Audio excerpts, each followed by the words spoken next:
1977 संयुक्त मोर्चा की सरकार बनी है, जहां स्वास्थ्य मंत्री रहे राज नारायण। नमस्कार, मैं विक्रम आपका स्वागत करता हूं हंगामा टाइम्स न्यूज में।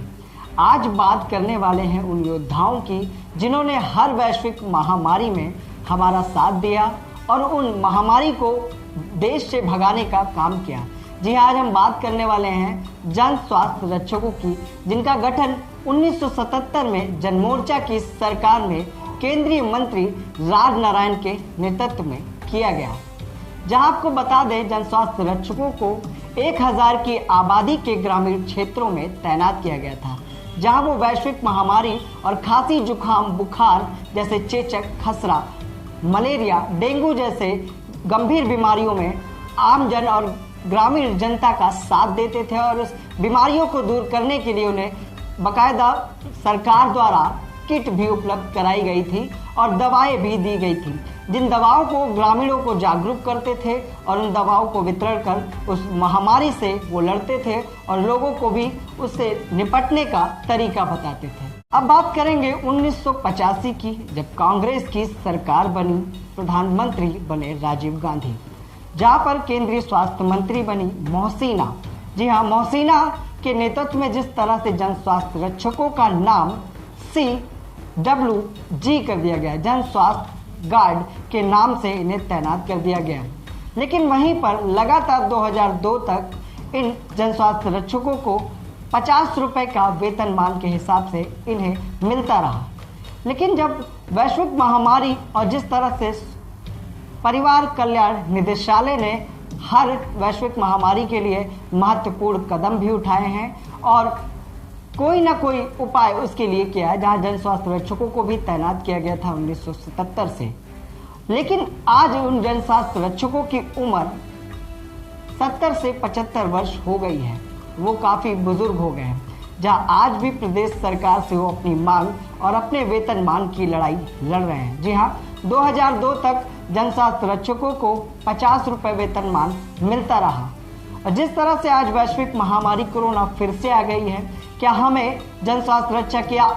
उन योद्धाओं की जरूरत नहीं है जो इस वैश्विक महामारी में हमें जागरूक कर सके। जिस तरह से बड़े बड़े प्रचार प्रसार के माध्यम से आम जन को जागरूक किया जा रहा है, लेकिन वहीं जन स्वास्थ्य रक्षकों की बदहाली की कहानी लगातार जन स्वास्थ्य रक्षक सुनाते ही रहते हैं और कई बार प्रदेश सरकार और केंद्र सरकार के लिए उन लोगों ने धरना प्रदर्शन, बैठक के माध्यम से अपनी मांग शासन तक पहुंचाई।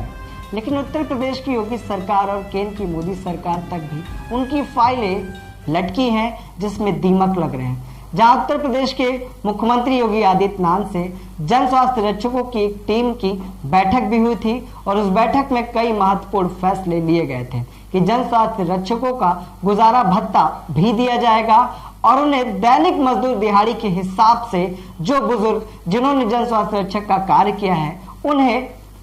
वेतनमान दिया जाएगा। जहां आपको बता दें, 2012 में रीता बहुगुणा जोशी ने भी जन स्वास्थ्य रक्षकों के लिए महत्वपूर्ण कदम उठाते हुए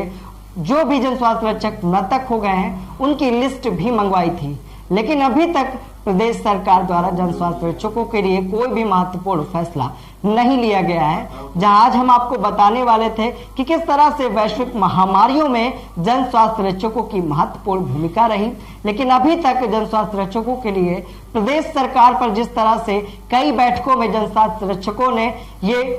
विश्वास जताया कि प्रदेश की योगी सरकार पर उन्हें अटूट विश्वास है, जन स्वास्थ्य रक्षकों के लिए महत्वपूर्ण फैसले उत्तर प्रदेश की योगी सरकार लेगी। लेकिन अभी तक जन स्वास्थ्य रक्षकों के लिए किसी तरह के कोई भी अहम फैसले नहीं लिए गए हैं। जहां आज हमने आपको बताने का प्रयास किया कि किस तरह से वैश्विक महामारियों में जन स्वास्थ्य रक्षकों की महत्वपूर्ण भूमिका रही। प्रदेश सरकार, केंद्र सरकारों ने कई तरह से इन महामारियों में निपटने के लिए लोगों का गठन किया, टीमों का गठन किया। जैसे आज भी WHO हमें हमेशा जागरूक कर रहा है और कोरोना वैश्विक महामारी के लिए कई गाइडलाइन जारी कर रहा है, जिसपे डॉक्टर भी महत्वपूर्ण भूमिका निभाते आ रहे हैं और वैश्विक महामारी से बचाव के लिए कई उपचार बताए गए हैं, जैसे सैनिटाइज करना है हाथ को और मुंह पे मास्क लगा के चलना। लेकिन जन स्वास्थ्य रक्षकों की बदहाली की कहानी 1977 से 2020 में जन स्वास्थ्य रक्षकों का